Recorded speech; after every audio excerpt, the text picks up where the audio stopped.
อยสมได้แล้วข่อยถ้าเป็นข่อยข่อยตอมใจแท้ๆอยู่คนเดียวแบบเจ้านี่ฮะข่อยสมได้แล้วข่อยถ้าเป็นข่อยตอมใจแท้ๆอยู่คนเดียวแบบเจ้านี่ฮะ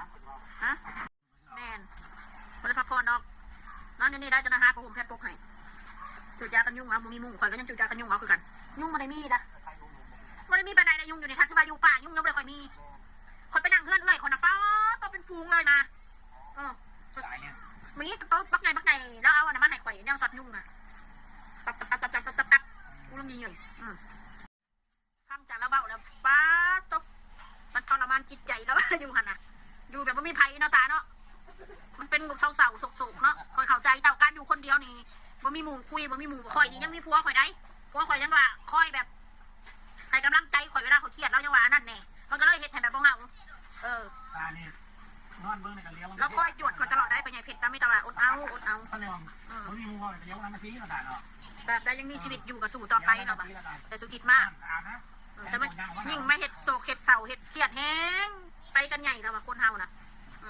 ครับพอพี่เพชรคนกับการตักแตนพอได้ตักแตนพอขวดได้เนี่ยได้ลายตักแตนอยู่เอาไปย่างกันนี่ก็จะให้ดิ่งบุ้งหมดเอาใส่2 กล่องด้วยเขานะเอา1 เข่าเห็ดกับเขาตุตาจริงค่ะเราจะเห็ดแก้วซีดกินพอดีจังทำแก้วซีดกินกับผักขมหยาไป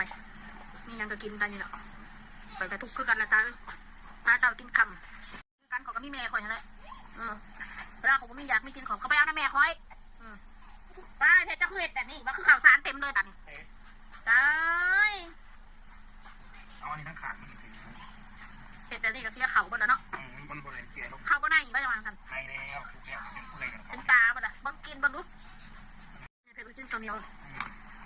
มันเจ้ากันตอนนี้นายให้กูซื้อใหม่อีกบ่วิธีการมันอัน1 รถ 1จะมัน1ได้มันจะซื้อใหม่มันเป็นตาแตกมวยที่เดาเขาไปซุก1 เขาน้ากันนะ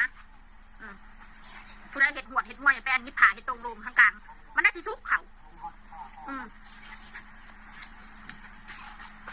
เราจะพ้นทุกข์กันเราพ้นทุกข์พ้นยากแต่กันแล้วกับหัวนะแต่เนาะเราคืออดีตกับหัวเนาะ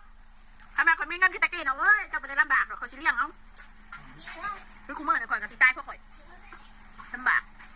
ไม่ได้มีกินกับกินไม่ได้บ่มีกินกับบ่กินเนาะพี่น้องแต่นั่นตัวใครแต่มันยังมีเงินเดือนกินแต่มีเงินเดือนแห้งตกไก่แห้งผู้จะเห็ดฮะ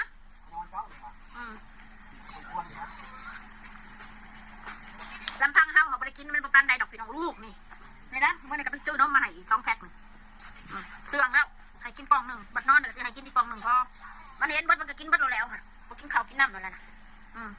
เห็นได้บัดมือเดี๋ยวมันได้กินมันเป็นไงล่ะครับมันนั่งน้อยแล้วโอ้ยเซ็ตรถข่อยคือสมัยตอนมันเป็นเด็กน้อยนะตายรถข่อยใครจะแบบตอนมาหน้าน้อยนะข่อยแบบมีเงินพอได้กินอยู่ประมาณถึงบ่รวยดอกพี่น้องเลยแต่มีเงินติดบัญชีมาท่านซะบ่ได้เดือดร้อนไผบ่ได้เป็นหนี้เป็นสินบ่ได้กู้หนี้ยืมสินไผ